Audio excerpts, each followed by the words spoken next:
See, it says in Hebrews chapter 6 इब्रानियों के किताब 6 अध्याय में लिखा है about people who are born again. जो उधार पाए हुए लोगों के बारे में। Hebrews chapter 6. इब्रानियों 6 अध्याय। People who have laid a good foundation in their life. और जो लोगों ने अच्छा नींव रखा अपने जीवन में। The foundation, verse 1, of repentance and faith. और पहला पश्चाताप और विश्वास का नींव। Baptism, laying on of hands. और बपतिस्मा और हाथ जो दूसरों के ऊपर रखना। Faith in the resurrection and eternal judgment. और दूसरे न्याय के बारे में और जीवित होना। Verse 4, they've been enlightened. और 4 में लिखा है कि उन्होंने ज्योति पाई। And they've tasted the heavenly gift. और उन्होंने स्वर्गीय वरदान का स्वाद चुका। And they've partaken of the Holy Spirit. और पवित्र आत्मा के भागी हो गए। These are really born again people. Nobody else has partaken of the Holy Spirit. और ये असलियत में जिन लोगों ने उद्धार पाया है उनके बारे में लिखा गया है। They partook of the Holy Spirit. और उन लोगों ने पवित्र आत्मा के भागी हुए हैं। And they have tasted the word of God. और उन्होंने परमेश्वर के वचन का स्वाद चखा। And they have tasted something of the supernatural power of the future age, it says here. और अलौकिक जो आने वाली बातें हैं उसका भी उन्होंने स्वाद चखा। After having tasted all that, और ये सब जो है स्वाद चखने के बाद, baptized in the Holy Spirit, और पवित्र आत्मा में बपतिस्मा पाने के बाद, then उसके बाद, verse 6, they fall away. और उसके बाद वो 6 वचन में लिखे हैं कि यदि वे भटक जाए। Can such people fall away? क्या ऐसे लोग जो है भटक सकते हैं अपने विश्वास से? Some people say no. कुछ लोग बोलते हैं कि नहीं। Well, it's a question of whether you believe preachers or you believe the Bible. हाँ, ये प्रश्न है कि क्या आप प्रचारकों के ऊपर विश्वास करते हैं या फिर वचन पर। And when they fall away, और जब वे भटक जाते हैं, can they repent? क्या वो मन फिरा सकते हैं? And turn again? और क्या वो फिर से प्रभु में आ सकते हैं? Yes. हाँ। But it says it is impossible to them to repent as long as they are crucifying the Son of God. लेकिन यहाँ पे लिखा है कि ये असंभव है जब तक वो जो है पुत्र को क्रूस पर चढ़ाते रहेंगे। That's the meaning of that verse. As long as they are crucifying the Son of God, they cannot repent. जब तक वो पुत्र को क्रूस पर चढ़ाते रहेंगे उस समय तक मन फिराना मुश्किल का काम है।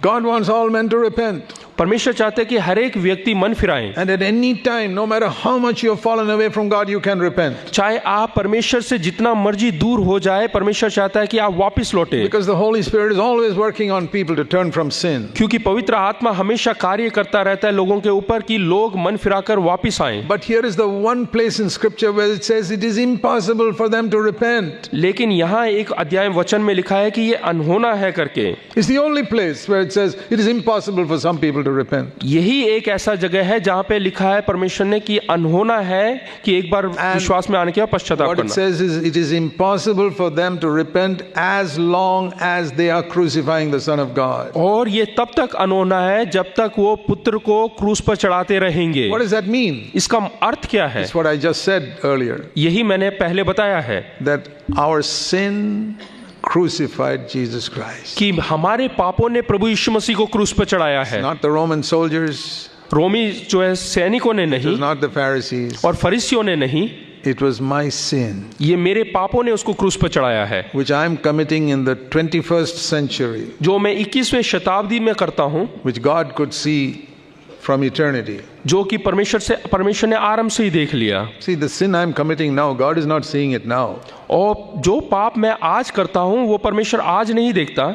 He saw it before the worlds were created. और संसार के आरंभ होने से पहले ही उसने देख लिया। Sin you commit today, God saw it before the worlds were created. जो पाप आज आप करते हैं वो संसार के उत्पत्ति से पहले उसने देख लिया है। He saw all the sins that even believers commit. और उसने सारे पापों को देख लिया जो विश्वासी लोग करते हैं। Those were the sins which God saw, which nailed Jesus to the cross. और वही पापों को देखकर प्रभु यीशु मसीह को जो क्रूस पे चढ़ाया गया।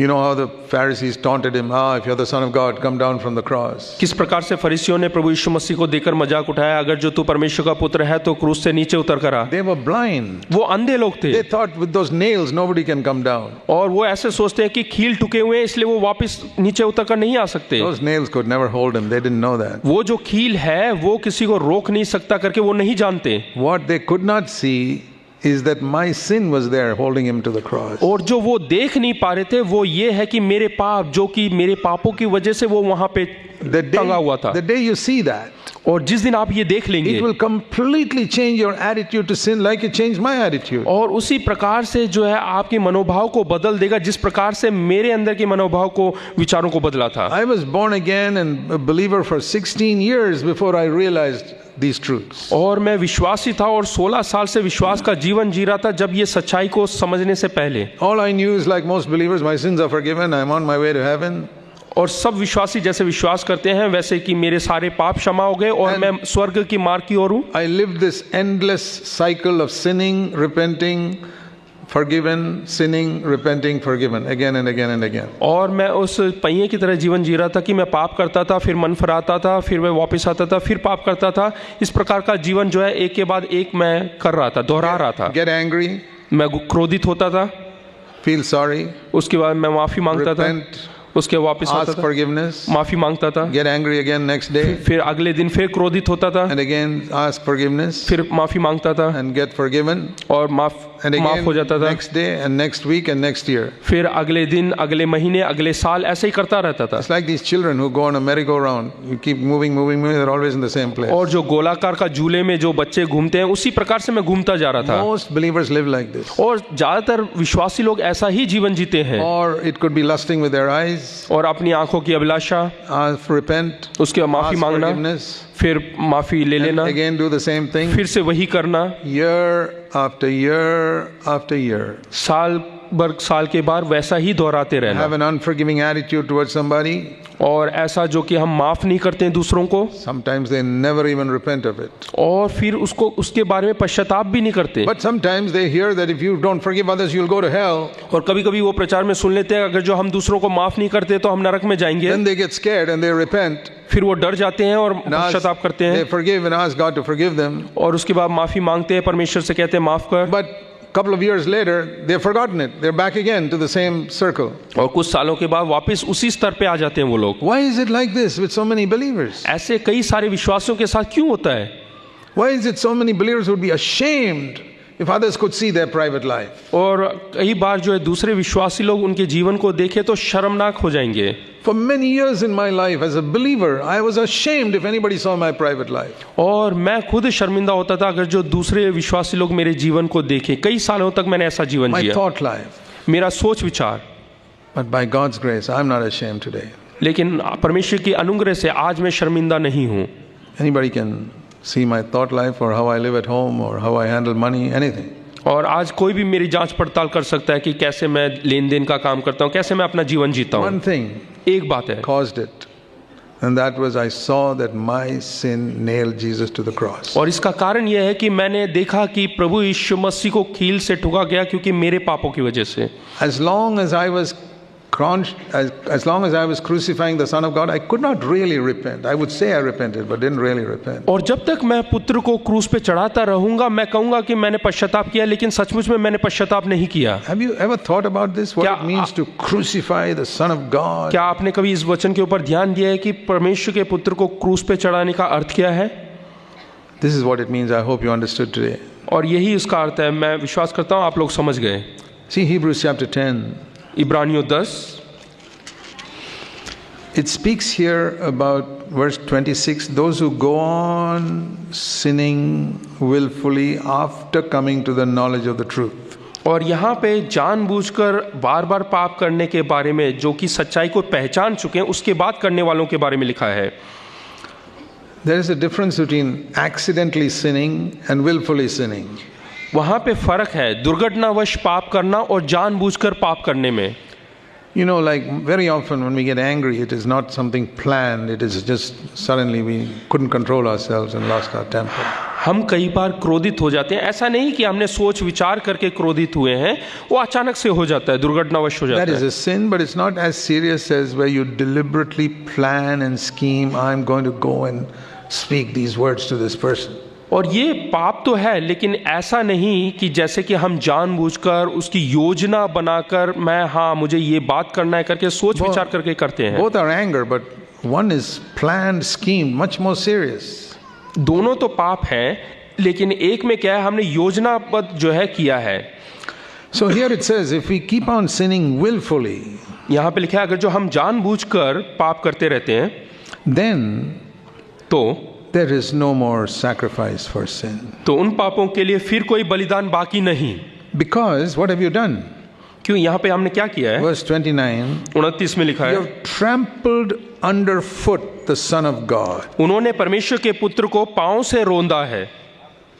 Imagine putting Jesus on the ground and trampling him with your feet. ऐसा सोचिएगा, मान लीजिएगा कि पुत्र को यहाँ पर नीचे गिरा दिया और उसको जो है अपने पांव से रोंद रहे हैं।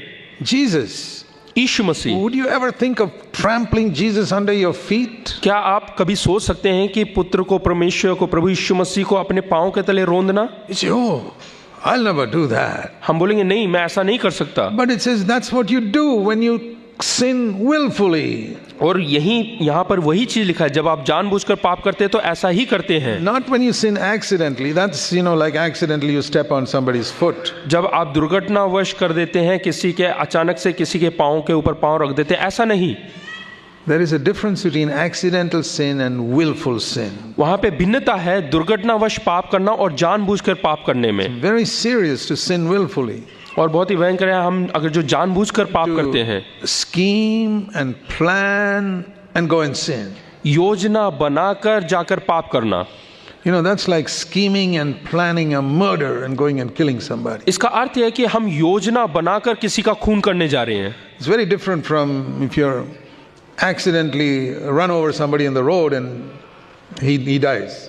और कई बार सड़क पे दुर्घटनावश किसी के ऊपर हम गाड़ी चला लेते हैं और वो मर जाता है। I mean, that's terrible, but it's not a deliberate murder. वो भी भयंकर है, लेकिन वो हमने जानबूझकर खून नहीं किया। But there's a lot of difference between the two. इन दोनों में बहुत भिन्नता है। And that's the difference between accidentally doing something and deliberately planning and scheming to hurt someone. यही भिन्नता है, हम जानबूझकर करना और अनजाने में दुर्घटनावश जो है हम कर देते हैं। I hope you understand the seriousness of this. मैं सोचता हूँ कि आप लोगों को समझ में आया इसकी भयंकरता।